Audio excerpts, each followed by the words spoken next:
Hi everyone, in front of me I've got VIVO X60 Pro and let me share with you how to change video resolution on this device. So first of all, let's enter the camera app, and since we are in the standard photo mode, we have to switch to the video. So let's tap on the video, and if you can see this red circle inside the shutter button, it means that for sure you're on the video mode. So now we can enter the settings, which are in the right upper corner, and let's take a look at this second option from the left. We've got the resolution. So after tapping on it, you can see that we've got three different options from which we can choose. Right now we've got 1080p option applied. This option is marked and highlighted, but we can set also 720p or 4K, so it's really up to you which option you'd like to use.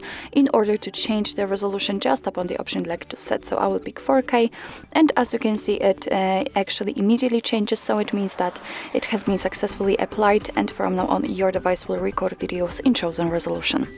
So actually this is it. This is how to change video resolution in your VIVO X60 Pro. Thank you so much for watching. I hope that this video was helpful, and if it was, please hit the subscribe button and leave the thumbs up.